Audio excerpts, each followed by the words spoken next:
Welcome back to 20th World Education Summit 2021. So here we have very interesting panel today, and the panel discussion topic is importance of 21st century learning, how to deal with unpredictability and change. So for this session we have very good panelists with us.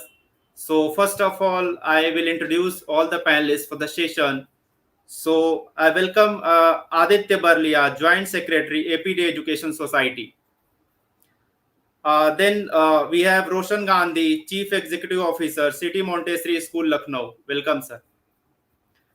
We have Dr. Amrita Vohra, Director Education, GIIS India and Executive Principal, GIIS International School, Gurgaon. Welcome, ma'am.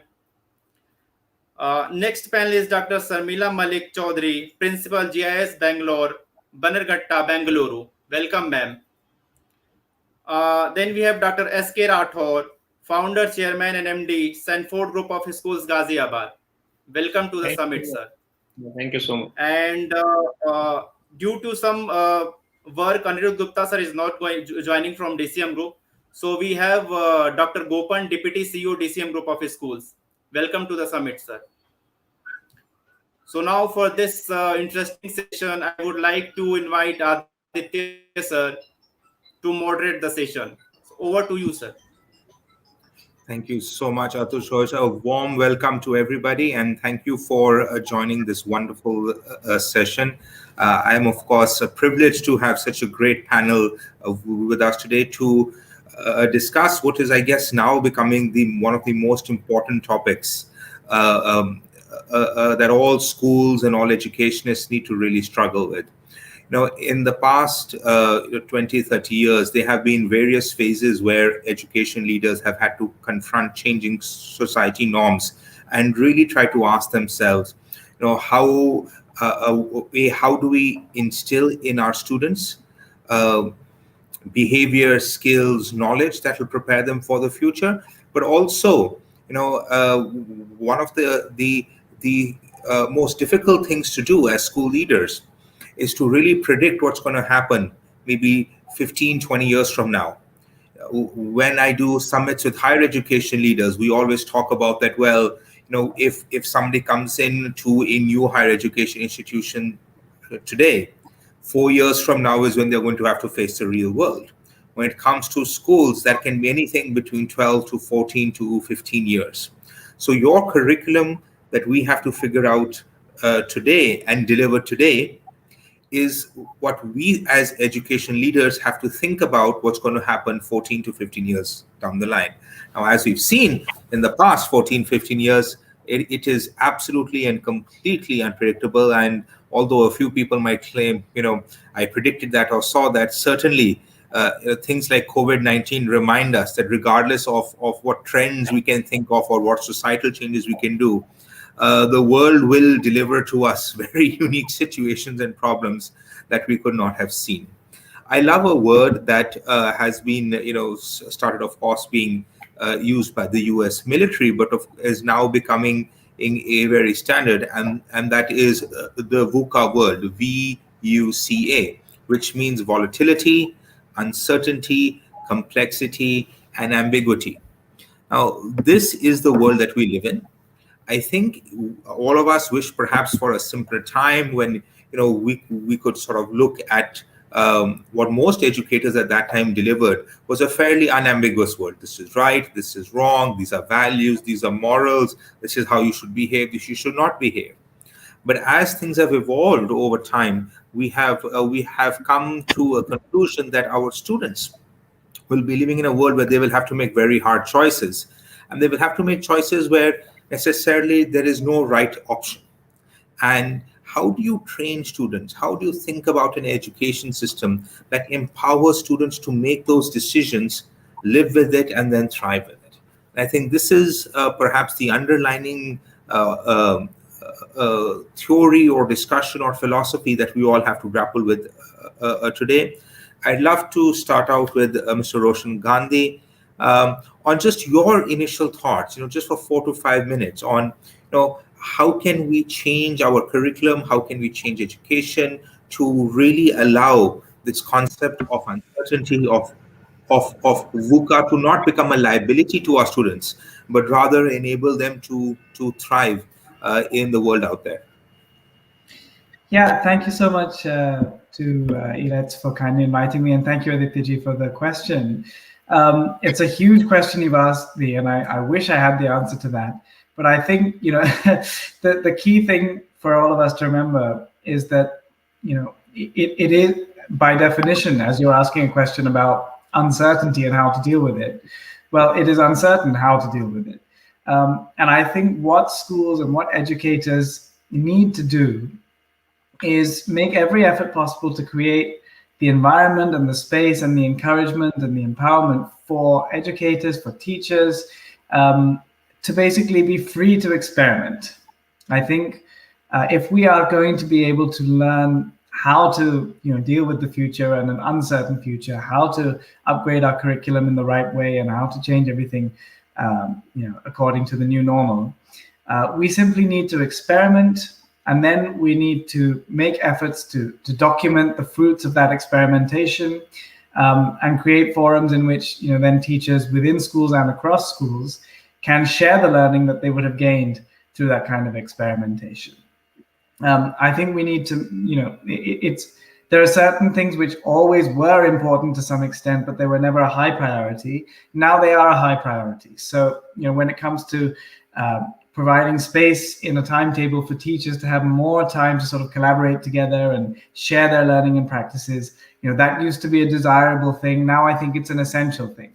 To have sort of people in schools who are present as mentors and coaches to teachers, that used to be desirable. Now I think it's essential, so that we can constantly be reviewing our practice and moving forward. I think skills-based learning has been widely acknowledged as the future of education. I think we've all talked about the 4 C's, perhaps: communication, collaboration, critical thinking, and creativity. And again, pre-pandemic, unfortunately, a lot of schools could treat these as buzzwords, but whether they were truly reflected in classroom practice was questionable.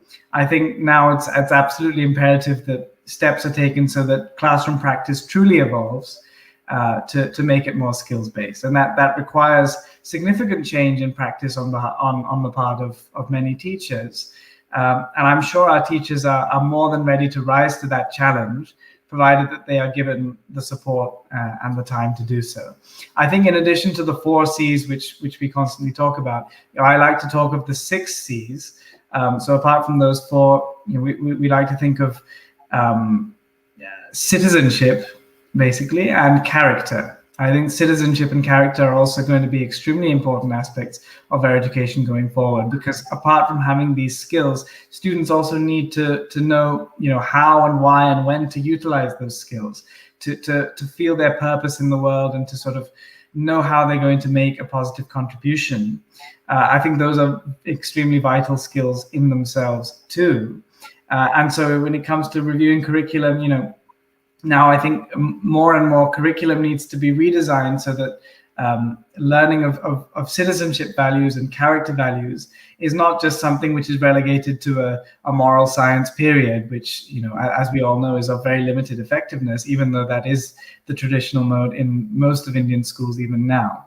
But rather, that needs to be something which reflects in every aspect of the curriculum, in every subject, so that it becomes a reality. So I think this is the direction of travel we need to go in, but more experimentation is needed before anyone can give a very definitive answer on exactly what the future holds for us. Thank you so much, Mr. Gandhi. I think I love the focus on sort of a character and citizenship. At the end of the day, if you are able to imbibe an individual with a great character, and the world will keep throwing things at them, but they have the moral compass, they have the ability, they have the resilience to sort of walk through. The only one thing which I'd love to add is, one of the things that schools do very poorly, for example, in the past, and particularly this is for nationalized curriculums that, really can't deal with this, is sort of this notion that, there is a right answer. And I think more and more what I've seen is great schools like all the ones present here try to sort of go beyond that and saying, well, there isn't one right answer, there isn't one way of doing things. And that's how we evolve. Would love to get Dr. Amrita Vohra in for her initial thoughts. Doctor, over to you, please. Thank you, Mr. Aditya. And I love the line that Roshan actually started with. I wish I had an answer to that. That's true. All of us here are adults who learned things a generation ago and are still learning and are still trying to find our groove, so to speak. And we are trying to teach children who are smarter than us. Every generation is smarter than the previous one. And children who are going to be surviving in a world which is going to be very, very different from whatever it is today. Every 5 years, they will be most likely, as per the predictions, go changing not just jobs. They will be probably changing whole careers, professions, moving into very different domains, because that is the speed that we are looking at which um, professions are changing. And the jobs that will be there in 5 years from now also, not, let's not even talk about 2030, but just 5 years from now also, are going to be probably 80% of those are not yet invented. That is the speed of change that we are today dealing with. So while the VUCA world is there, the volatility has never been as high as today. And the 4 Cs, and I love the 2 more added to that. There is a little bit of definition change further to the 4 Cs now.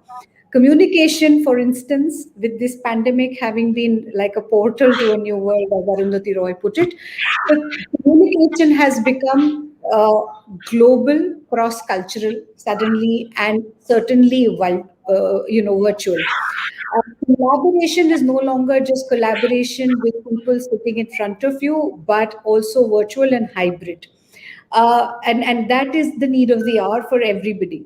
Hybrid, in the sense you need to be able to do it online as well as offline and all at the same time. And it requires critically different skills.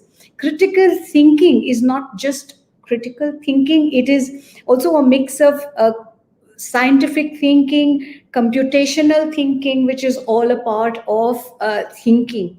And any kind of learning happens only when the person trying to learn is thinking hard.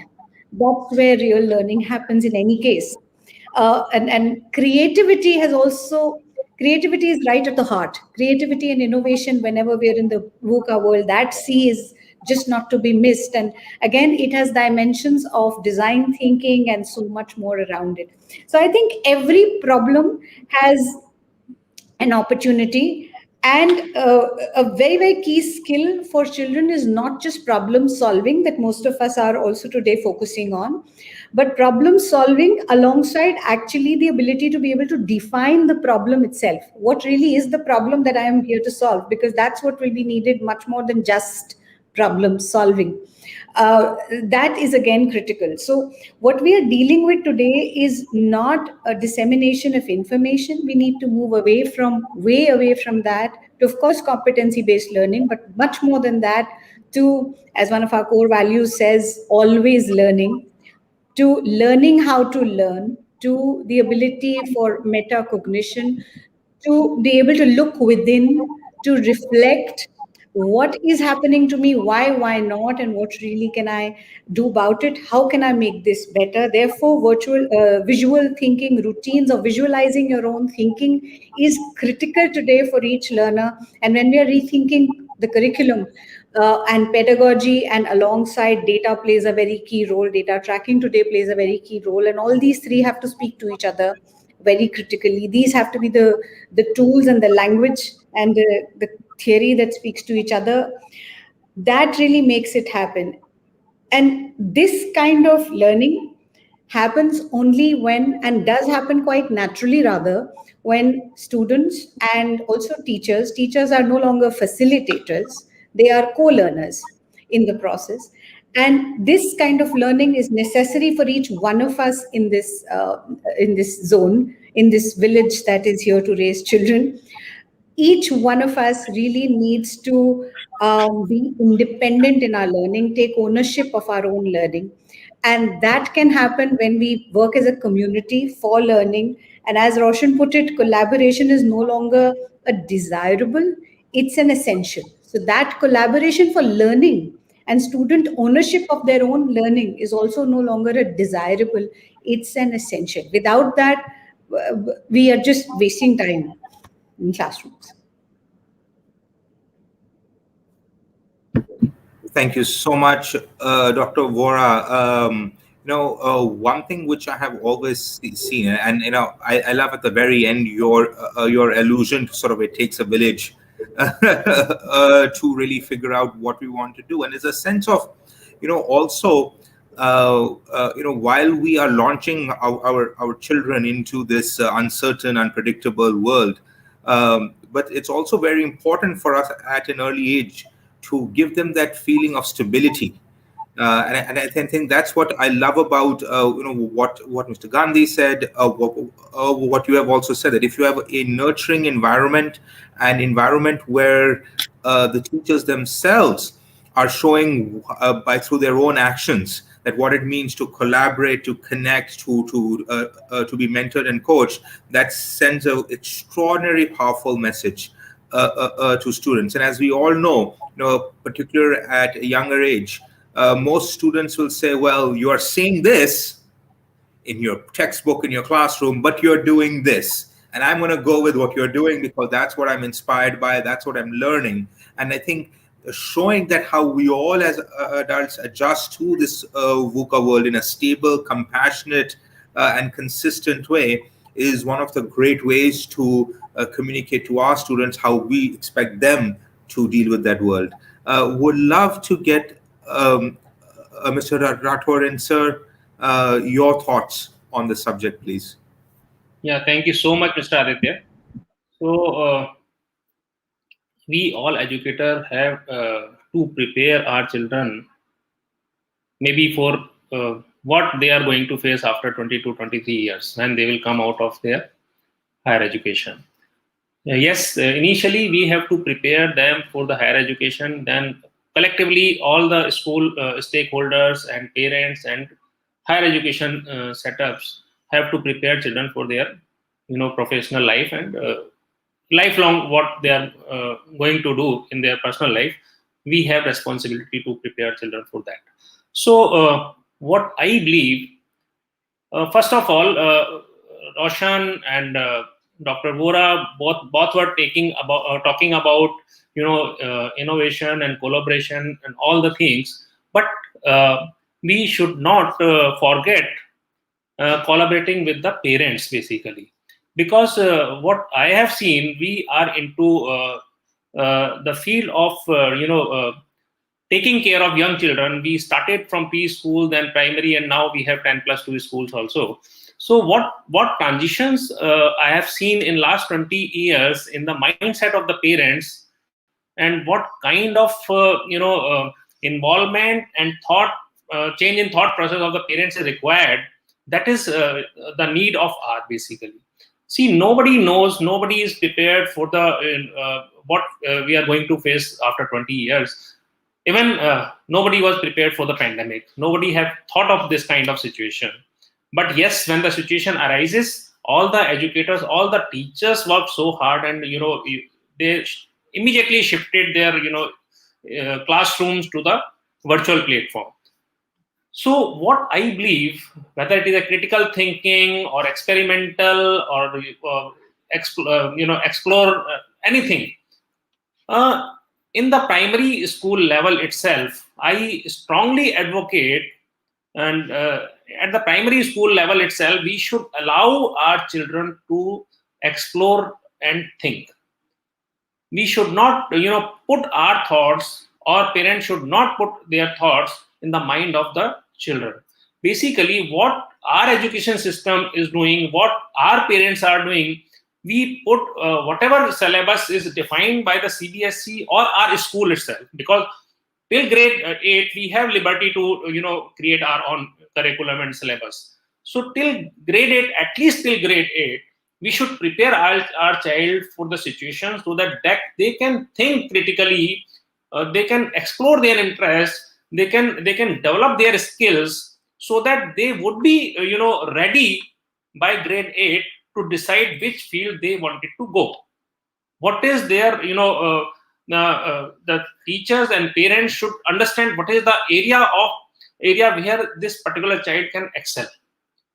So then only what is happening these days, at my time when I was in school, at your time when you were in the school, and even today, like parents at school both want 99% marks and 100% marks, and selection in IIT, JEE, or medical, or any big competitive exams. So we need to shift our thought process, parents' thought process.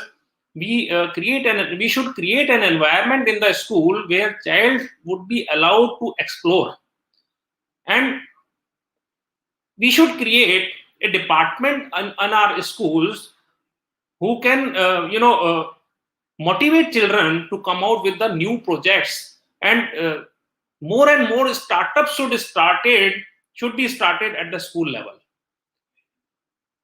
Why should they go for the IIT examination, entrance examination, become engineer, and after passing out IIT, they'll certainly become some salesperson or banker or anything, because they are not necessarily I have to become an engineer only. So IIT or any engineering college should the children should go who have decided to become an engineer. They have find out their interest in the engineering only. So we should create an environment at school level, primary school level itself. We should give this opportunity to the children. Then can only we can create a generation who will be 100% ready for the time to come after 22 years in their life. Mr. Aditya. Thank you so much, Rathor ji. And one of the again the last bits that you had said is that entrepreneurship, and even if they don't choose to become entrepreneurs, but the spirit of entrepreneurship is in many ways primarily dealing with uncertainty, risk, and really being able to stand on your 2 feet. And I think all of our schools now today have taken that into heart. Is that entrepreneurship is not just a great way for a career aspiration, but rather is becoming an essential skill to deal with the world. If at the end of the day, even if one of our students ends up being a very standard cookie cutter career, but if they have that entrepreneurial ability, their ability to deal with a changing world is something that is set by design into who they are, into their character. Thank you so much for that. I'm going to give a heads up to our panelists since I'll be coming back, and so they get a moment to think about this. And so this is for Mr. Gandhi and Dr. Vohra and all who've already spoken. My next question is going to ask you about really crystal balling and sort of looking at in the next 10, 15 years, what keeps you up at night? What is the most uncertain part that you are worried about, that you are not quite sure of, or you feel is something that we really need to be doing a lot more in thinking about, and then of course reflecting on how that will impact our students. But just to get opening remarks still on the topic, if I can go to Dr. Mallick Choudhuri. Ma'am, for your opening remarks, please. Yeah, so in the VUCA world, as you have mentioned, for the 21st century learners, see, I will talk in terms of a diagnostic approach.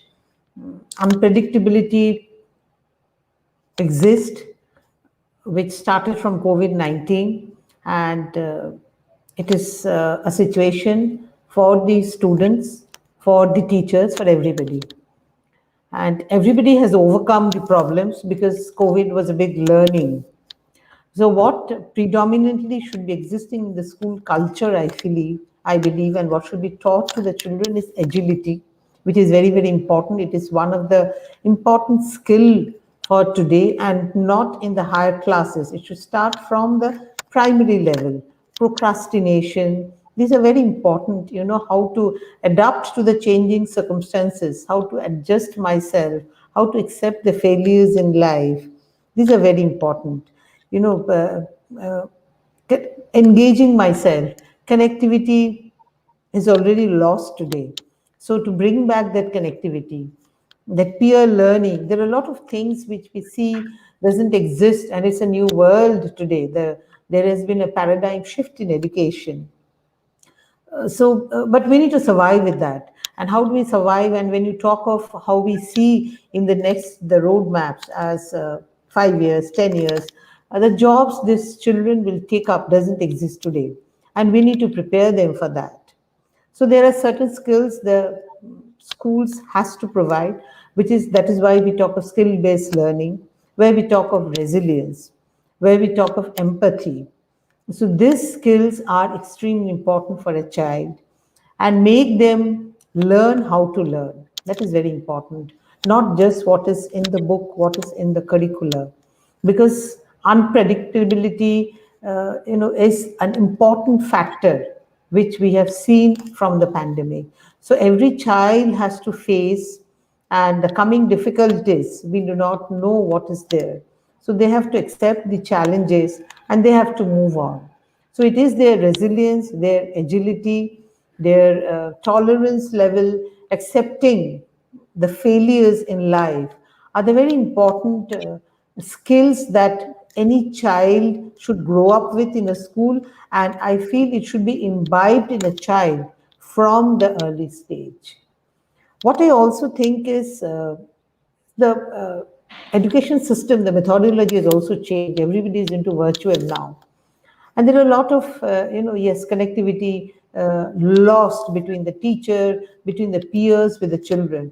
So we need to adopt a system which can be a hybrid model where physical presence of a child in the school, the ambience, growing up with peers is very important. Of course, pandemic has moved them all in the home and things have started opening up. So we can think of a hybrid model where we can have some assessments online, certain classes online, but yes, the project works where they need to hone their skills when they're working in a collaborative manner, where the leadership skills may come up, all the C's that you have talked of, everything. See, character molding also comes when you are into a project and you learn from each other. A project is not just collaborative and creativity and conceptualization. It is a lot more. It is character building. It is, of course, citizenship, definitely, because you talk of the culture also. If you are given a history project or a geography project or a specific project of a specific country, whether it's a food or whether it's the dresses, so those are the learnings of life for a child. So I feel every child should be empowered with that skill to face challenges in the real world. Thank you so much, Dr. Choudhary. I think what I love is something which all of us here agree on, is instilling of that, look, learning doesn't stop in school. How can we teach you to learn how to learn? Because, hey, if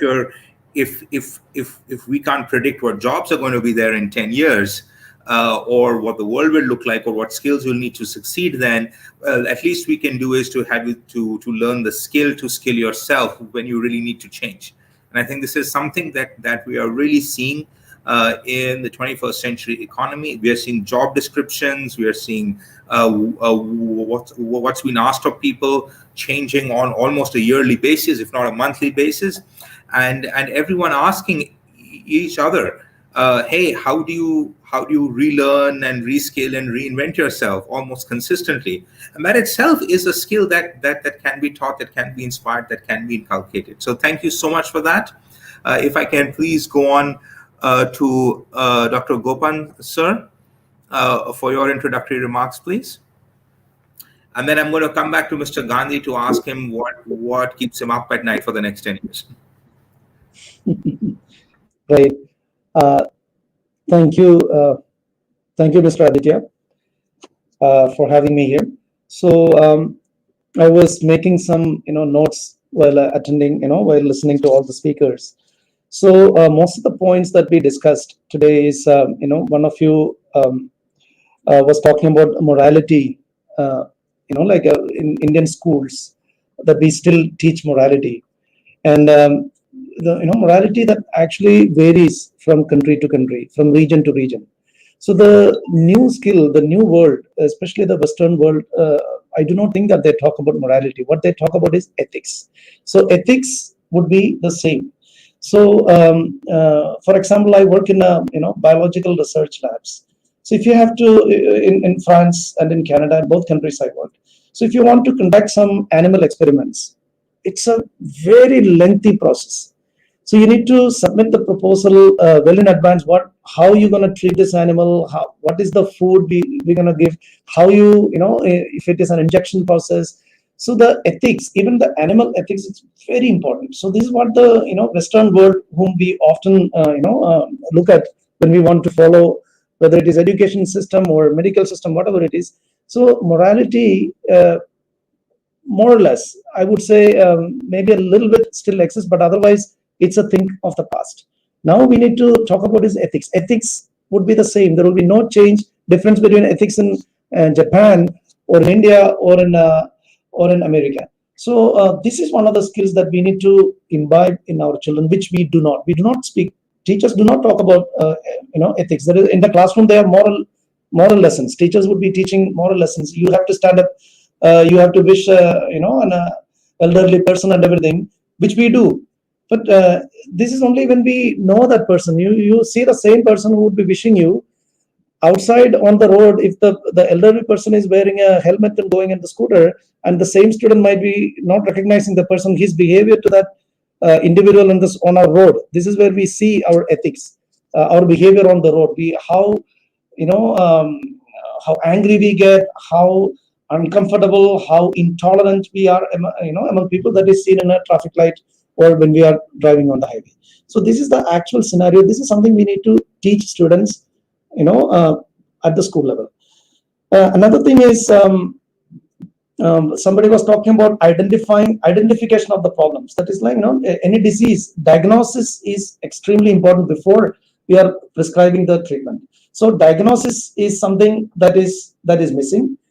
How to diagnose it well, how to identify the problem before coming up with a solution. This is something, a training we need to give to the children. And again, I think Dr. Sharmila was, talking about the education, the importance of education. We start, parents, teachers, school, we all get, alerted only when the child reaches grades 7 or 8, because they have to write the board exam. Education, training, all the skills they require should start when the kids enter the school at the age of 3 years. 3 to 10 is the right age to mold the children, to make them self-learners, to give them those kind of ideas that learning is for me. So we have to create that intrinsic motivation among them. Then either the tuition master or the parent or the teacher is threatening them, do this, you have the exam, you have to pass, you have to get this percent. Those are extrinsic factors. This is something we need a complete paradigm shift to make the children self-learners. They would be, self-regulated learning is where the critical thinking aspects, peer interaction, communication, all these aspects would come into effect. So I think as an introductory, remark, these are the points I want to say. Start early, catch them early. That means pre-primary and primary education should be given more importance. Then certain skills which we have been overlooking for the years, about importance in ethics and associated skills such as adaptability, acceptance, all those things others already spoke. I don't need to repeat those. Those are the points I think hold extreme significance. Gopan, thank you so much, and I love your pointed distinction between ethics and morality. I think that is something that a lot of schools really need to transition into, particularly when you're operating in very multicultural environments. There is a interlink between cultural norms and morality, particularly in India, which are sort of ingrained. But can we arrive at something more universal? something more fundamental, and perhaps ethics, or however which you want to fit that in, but something that can be applicable to all people in all situations, all across the world, rather than derived from the current state of society, or what people have arrived at thinking is right and wrong. And I think that's an extraordinarily important point that you made. Going back to Mr. Gandhi, Roshan, we can't see you, but if you're there, hey, big point. What keeps you up at night? Where do you see the biggest source of uncertainty coming in the next 10, 15 years looking out? 10, 15 years is a huge time horizon these days with the exponential rate of technological growth. If we think about the kind of growth that's happened in the last 10, 15 years, we weren't all using smartphones back then. I'm pretty young, but even I start to feel old when I think back, how different the world was as recently as 10, 15 years ago.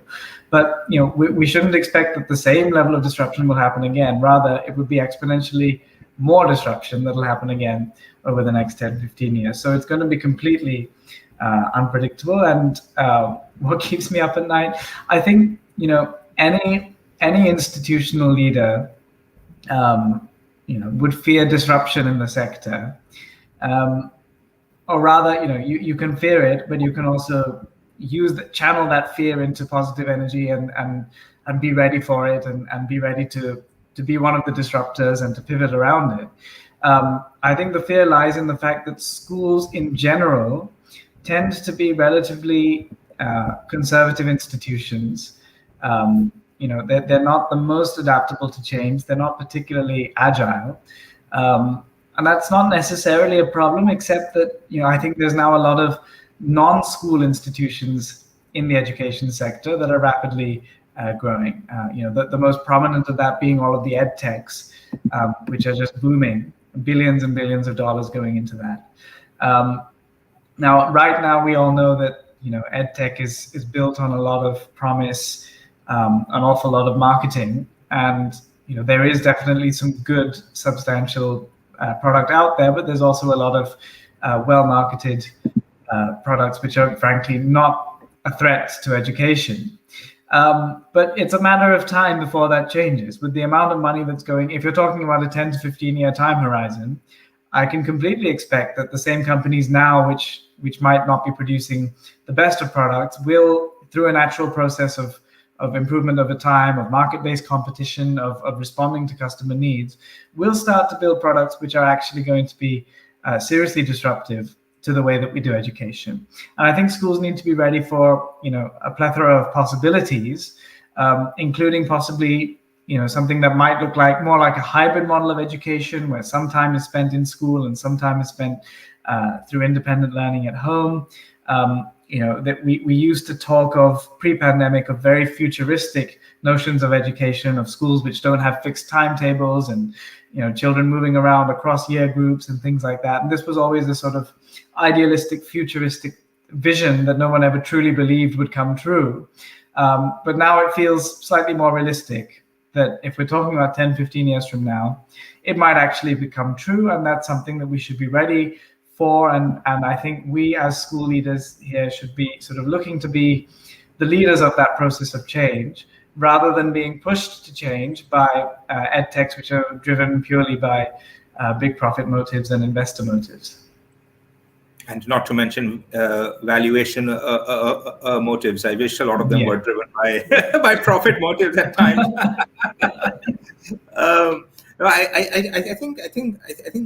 think that's a great way to start. I mean, certainly technology has been the one thing which has been inducing a lot of unpredictability, and not necessarily negatively. It's unpredictability doesn't have to be negative. Disruption doesn't have to be negative, and I think we are seeing that. But also, it still means we need to adjust. For me, there are two images for me which sort of highlight the sort of the COVID pandemic, particularly for school leaders. One is, a 70-year-old gentleman, conducting a teacher workshop using his smartphone.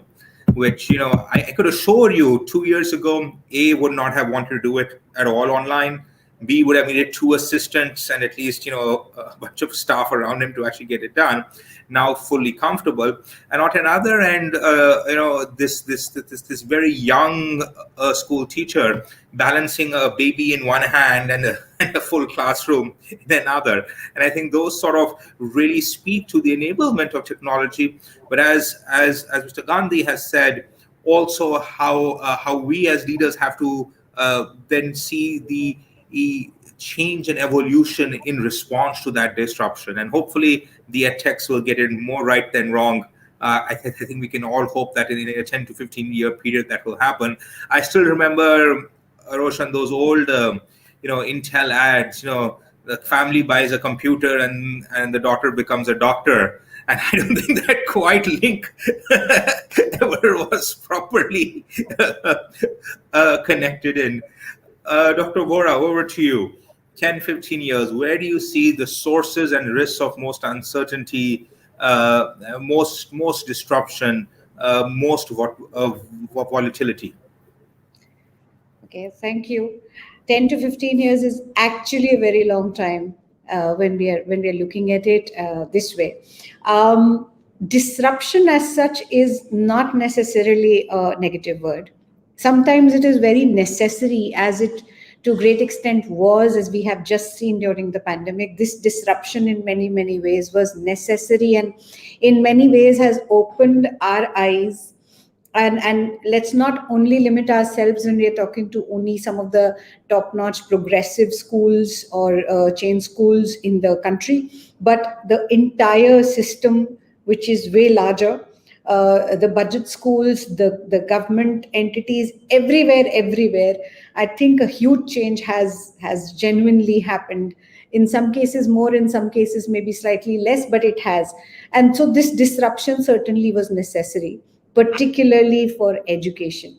Education 4.0 is what we are already into.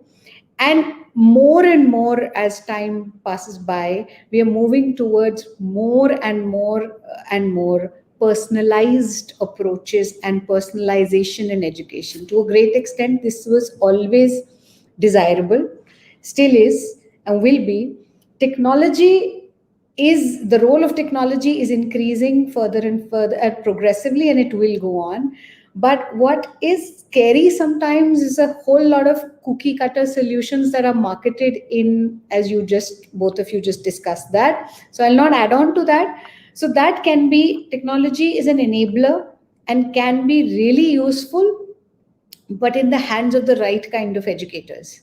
That's critical for all of us to remember. When anybody and everybody thinks that technology can replace maybe a teacher or the idea of a school, I'm saying idea of a school. I'm not necessarily saying brick and mortar schools. I'm saying idea of a school, because that may completely transform in another 15 years.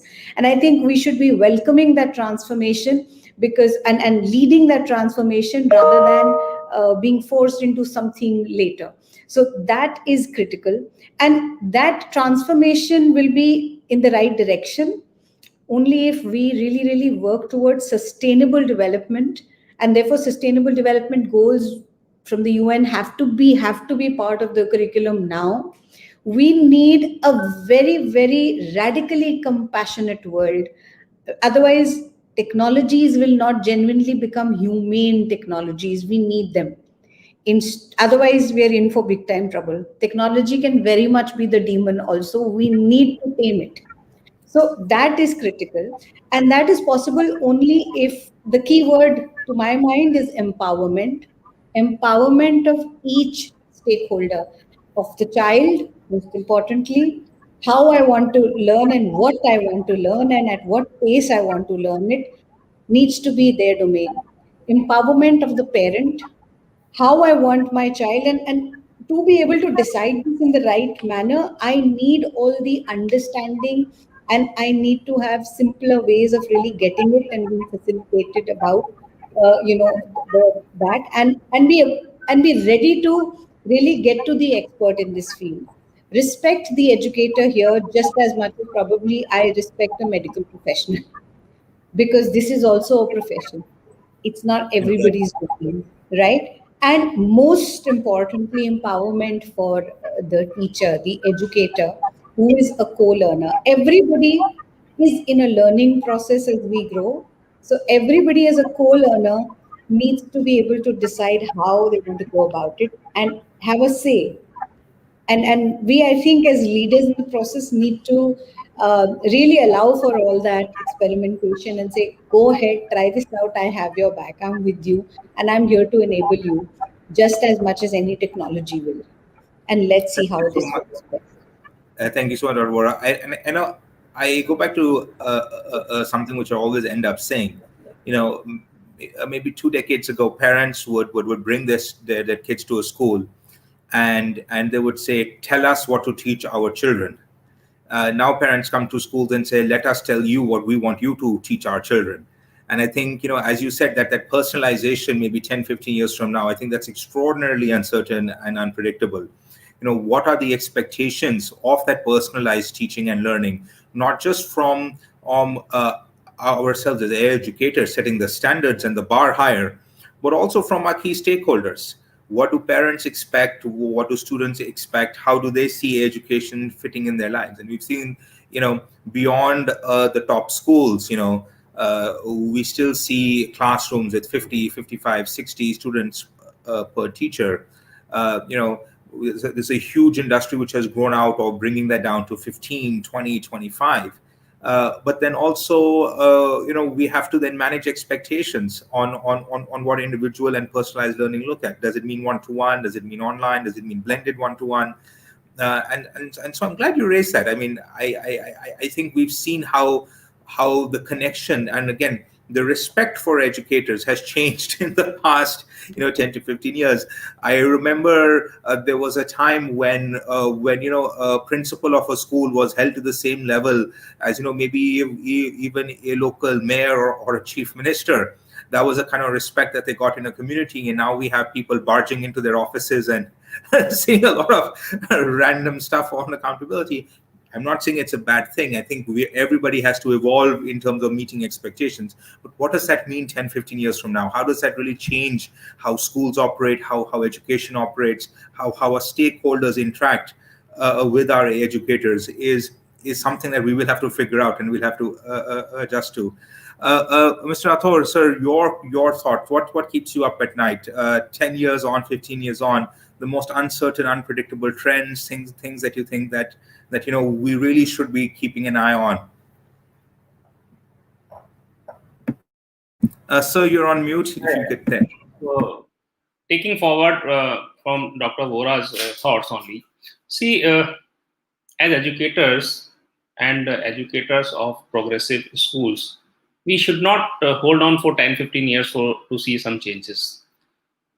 Changes in education should happen periodically, very fast, because I remember last year on World Education Summit only, maybe sometime in June or July or August, I don't remember exact month, I advocated about the online school examination board. Because see, whenever we had attended any seminar in the before pandemic, and for last 1.5 years, I have attended hundreds and hundreds of webinars.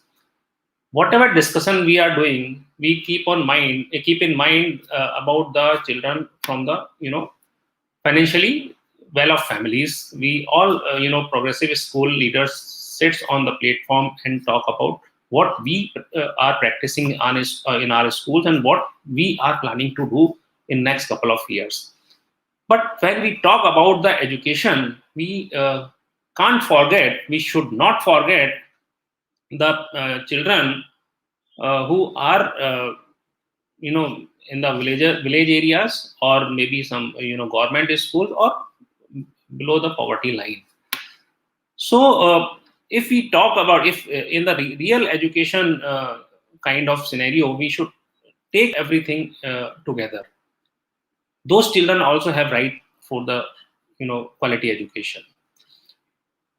So when I was advocating about the online school board, in the first 3 months after the pandemic started, it comes to my mind, when a preschool is running on a platform, technology platform, why can't we have a school education board, online school education board, so that that board can extend quality education to the children sitting in any rural area.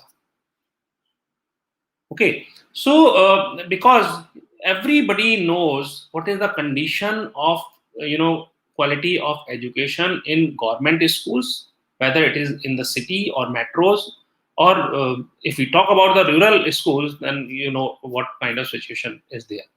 No good teachers wanted to stay back in the village. Whoever is good in teaching, they move to cities or metros.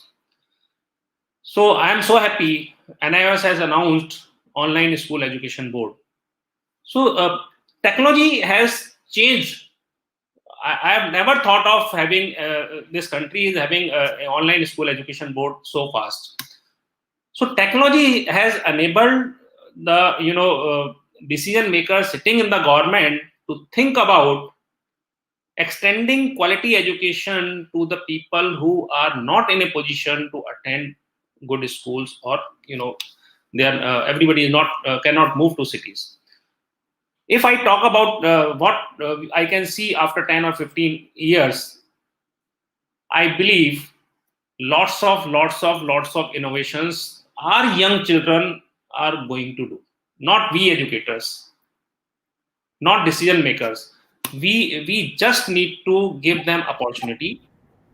We just need to shift to our education to flipped classroom kind of setup. We should give them some problem. We should give them some topic. We can create a group of students in every standard and ask them to do the research, then come into the classroom.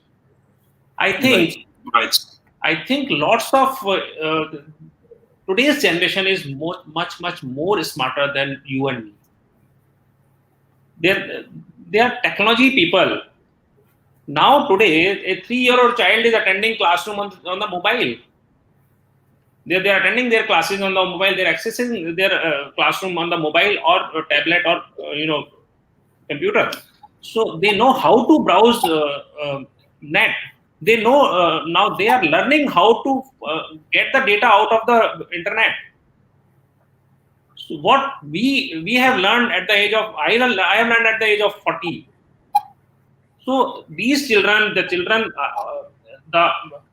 as Dr. Vohra said, we can see the opportunity out of this pandemic time in the education field specifically. So this pandemic taught our children, our educator, even the parents to believe on the technology.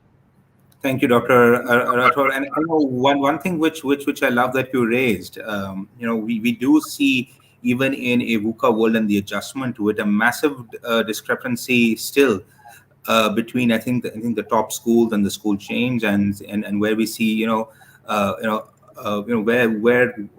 the government schools are able to deliver. I mean, one of the things which I always talk about, we have the press and media always trying to ask, oh, how are you doing online education? When are schools opening? How you plan to school? And they don't ask the same questions to the government schools, which unfortunately, except with some very good exceptions, by the way, have not done a single day of online and virtual classes. And one of the things that particularly makes me wonder, we see protests all across the world in every country demanding that government schools open. Because they see education as a priority. And in India, we've always held that education, that's something that defined us as a culture, is such a high priority. But we are not seeing that level of angst, that level of push, that we have to figure out how not only can private institutions react to this uncertainty, but our government, our society, the very largest part of what defines us as a country, be able to do so as well. And how do we build that into our future leaders to really not just think about the middle class or the upper middle class, but for all aspects. We have around, I think, time for our two more panelists, 4 minutes each. Dr. Choudhuri, please, your things, 10, 15 years from now. Rathorji was very clear. Let's not think that long. We should focus on what's now. But I'd still like you to, if you can really look at what trends or what thing that you think in 10 to 15 years is giving, the most uncertainty, the most unpredictability. Yeah, thank you for the question. 10, 15 years is a very, very long time. So, I know every one of our panelists has immediately said that, but what's striking to me is that if a young parent brings their kids and asks for admission in a school, that's what they're signing up for, right? 14 years with us, 12 to 14 years with us. So I think that's why that 10 to 15 year period really matters. See, to answer your question, it's again relates to the unpredictability. But what I have always felt, see, even in the pandemic, education did not come to a standstill for any child, whether it is in a remote village or it is in a metro city. Everybody went on to a virtual mode. I have always felt we have to use technology as a blessing, not as a curse. And we have to encourage kids to be creators of technology and not just to be the end user of the technology. And today there are so many virtual schools that have come up. So the hybrid model is always recommended where, definitely the brick and mortar school exists with a huge infrastructure and a beautiful lush green campus with enormous sports facilities. And of course, the virtual. So that both needs to be a blend that I see. And what keeps me really haunting at night, if you talk of, and if I think of 10, 15 years, is the empowerment given to the teachers, the training that the teachers need to upbring these children. That is very, very important. How to teach them, how to learn is very, very important. So teachers needs to be equipped, to be trained, to be skilled, to be guided every moment. See, the world was not prepared for this pandemic. And when the lockdown started, that's a buzzword now, the lockdown, most of the teachers were not trained to handle the situation. So there was definitely a loss of time. Everybody coped up. Many really faced a lot of challenges for the devices. So I think that is really, really very demotivating, and that really haunts me, because teachers are the backbone for any school, for an educational institute. So we need to equip them well, we need to train them well, which I think is lacking, which is, which has taken a back seat, specifically in our country also. So that is the first thing. Teachers needs to be well equipped. Teachers needs to be taught the smart way of working. And of course, the kids, we need to teach them to use technology. There's so many apps. I find children very excited when we ask them to have some quizzes through some apps like Kahoots, like Wizards. They're very excited. Everybody, those who were also not so attentive in the class in the virtual mode, everybody starts giving their attendance and everybody is on and everybody on those quizzes. So this, I think, needs to be encouraged more and more, so that, children are motivated to use technology in the right way, because, next 10, 15 years, I really do not know where technology will take us to. And children, our generation, the next generations, every generation is a smarter one. And they will adapt to those technologies. So I feel one is we have to go with the wave. So technology needs to be taken as not as a replacement of a teacher, but of course as an enabler and as a guided tool for education, for teaching and learning methodologies. And next is training and equip the teachers well, so that they can actually instill the skills which the children needs today, that is imbibed in them for the future. Yes, 10, 15 years, just one more sentence, 10, 15 years, I said it's a long time. See, when children were admitted to school 2 years back, they were not knowing that they will be in a virtual school.